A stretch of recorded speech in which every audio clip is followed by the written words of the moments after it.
Donc je suis heureux de venir échanger avec vous à propos de cet objet un peu bizarre mais très à la mode, la question de la professionnalisation.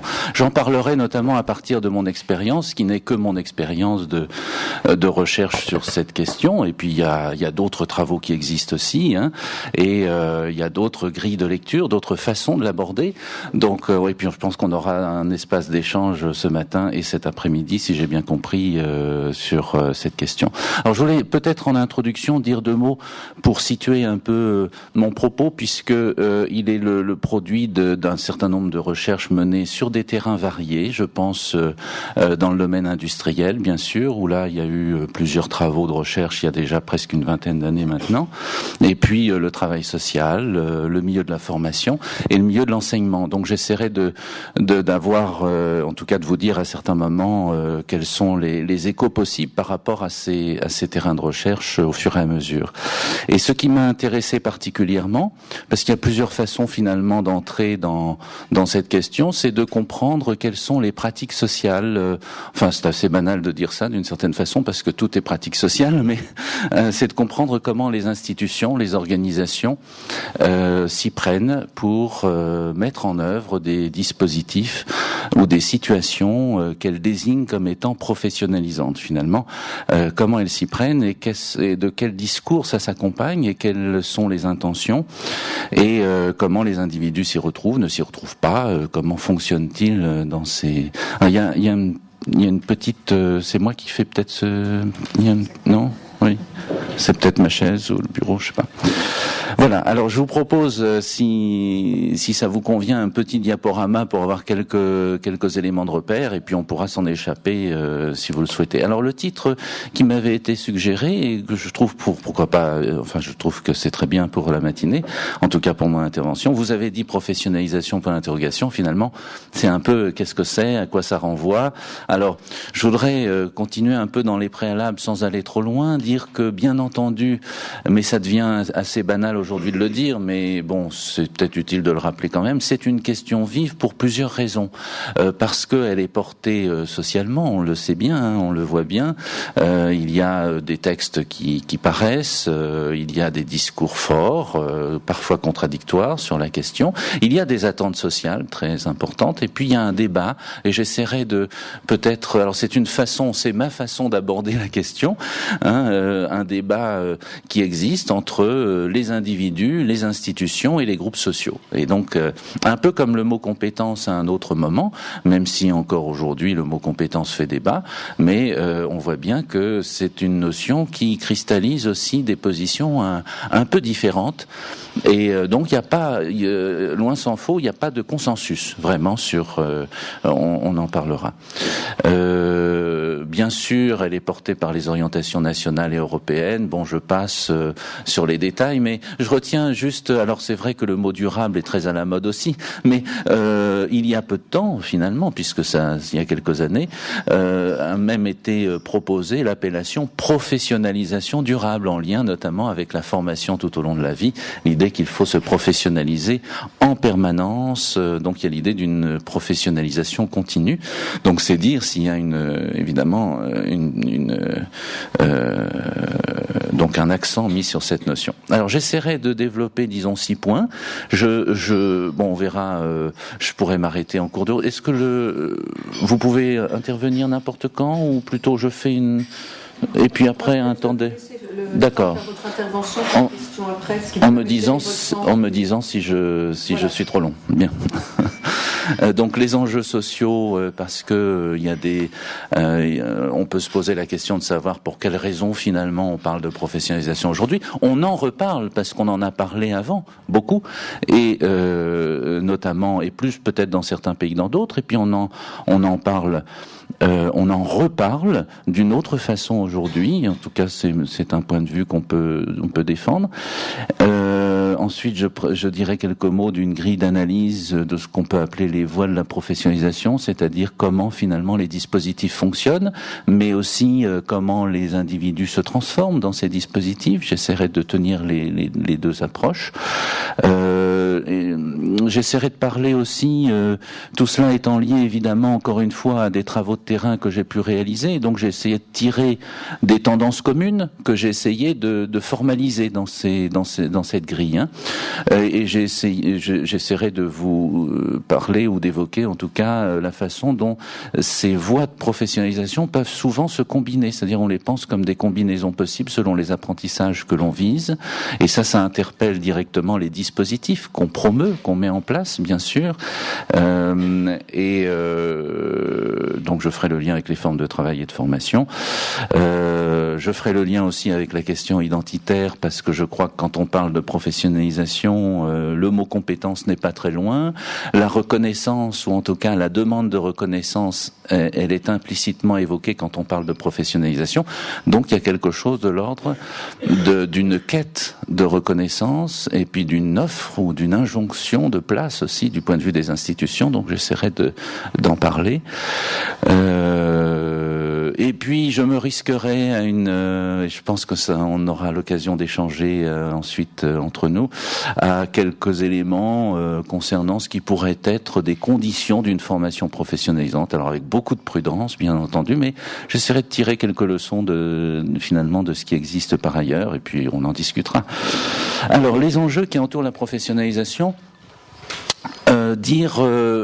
Bien sûr que c'est d'abord la professionnalisation, on le voit bien, une intention sociale, parce que si on se réfère aux textes qui ont effectivement créé les conditions, en tout cas d'une mise en avant de la professionnalisation dans le champ de la formation, si je m'intéresse simplement au champ de la formation, il y a quelques repères forts, notamment, alors à Nice, c'est l'accord national interprofessionnel de 2003, il y a la loi de 2004, l'institutionnalisation, en tout cas on institue, pour pas aller plus loin pour l'instant, le contrat et la période de professionnalisation. Donc on sent bien que le mot professionnalisation prend un statut très net dès lors dans les textes qui régissent la formation.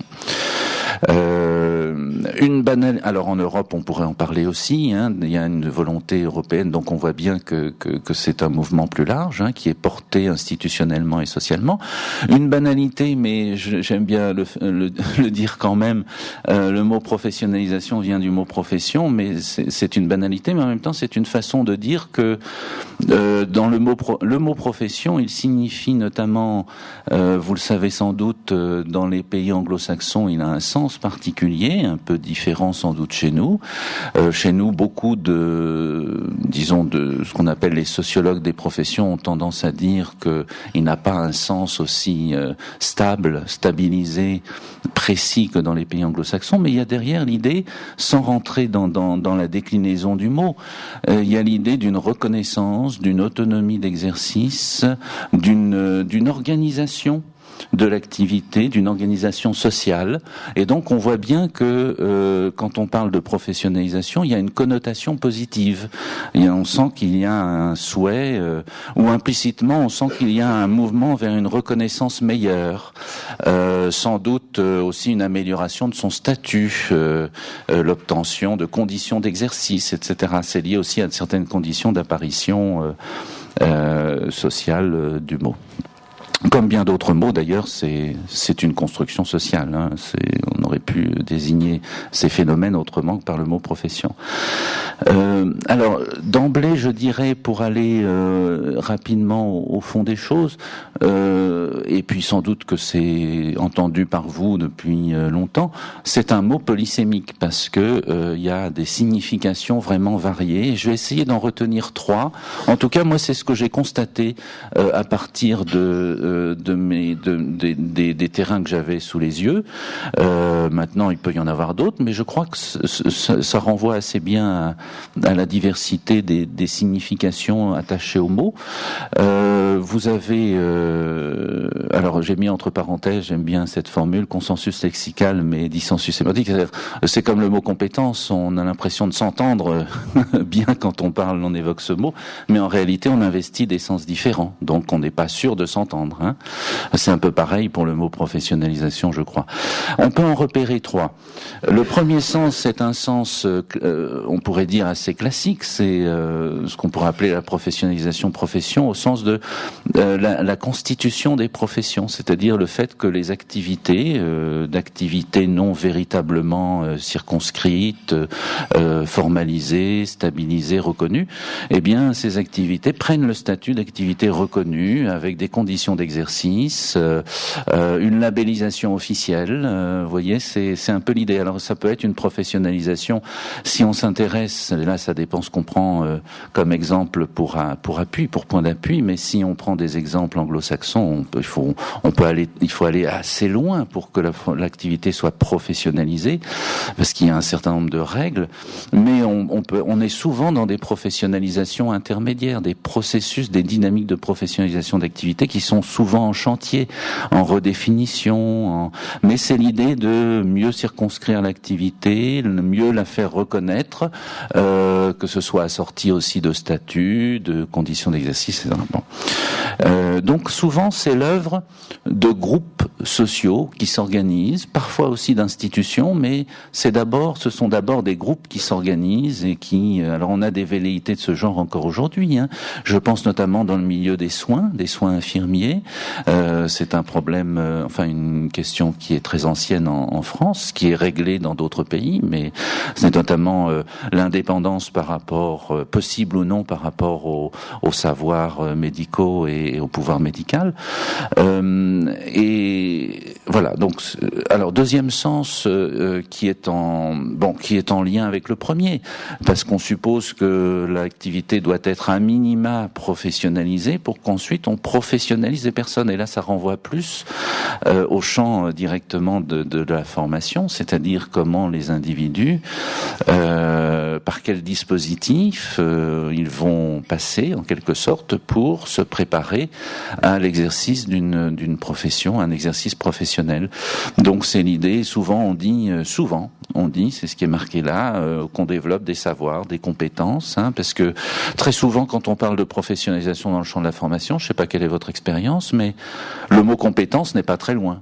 Hein, on parle du développement des compétences. D'ailleurs, on parle beaucoup. Il y a un retour en force des référentiels de compétences. Ça date pas d'aujourd'hui, d'ailleurs, en lien notamment avec cette volonté de professionnalisation. Des personnes, mais aussi des activités, parce que les référentiels ont leur fonction aussi dans le premier sens. Donc là, c'est un sens investi par les milieux de la formation particulièrement. Et puis, on a un troisième sens, en tout cas, moi, je milite pour la reconnaissance de ce sens-là, mais on n'est pas obligé d'être tous d'accord. C'est la professionnalisation qu'on pourrait appeler plutôt efficacité du travail. C'est-à-dire que moi, j'étais sensible à l'occasion de plusieurs terrains de recherche au fait que des entreprises utilisent parfois le vocabulaire de la professionnalisation, non pas pour former des gens à un exercice professionnel particulier, mais pour développer par exemple la polyvalence. Autrement dit, être plus professionnel, c'est pas tellement être plus qu'avant titulaire d'une profession, mais c'est être plus qu'avant polyvalent par rapport à et puis aussi en fonction de critères de rapidité, de qualité, respecter davantage un certain nombre de cahiers des charges. Donc on voit bien qu'on est sur une conception de la professionnalisation qui peut être parfois en contradiction, pas toujours, avec le premier sens. C'est-à-dire qu'on ne vise pas tant à former des gens à des compétences qui relèvent de référentiels métiers, professions, bon, faudrait s'entendre sur les mots, particuliers, qui sont reconnus par les institutions comme donnant lieu à des autorisations d'exercice, etc. Mais ce sont plutôt des éléments d'efficacité plus grande du travail. Et derrière la polyvalence, j'y reviendrai tout à l'heure, il y a une véritable question qui renvoie notamment à la tension, je pense, entre une plus grande institutionnalisation de l'activité, ou en tout cas des organisations qui définissent à des géométries variables parfois l'activité de leurs salariés, et une tendance à une maîtrise plus traditionnelle de l'exercice professionnel par un groupe social. Donc il y a une bon. Je ne sais pas si vous voyez ce que je veux dire, mais c'est en lien, je pense, beaucoup avec l'apparition du mot compétence, notamment dans les années 70-80. On voit apparaître tout un discours nouveau sur la polyvalence, et là qui fait que il y a, me semble-t-il, un troisième sens du mot professionnalisation qui apparaît, qui est moins en lien avec la préparation à l'exercice d'une profession qu'avec l'idée de rendre plus efficace la contribution des personnes au travail.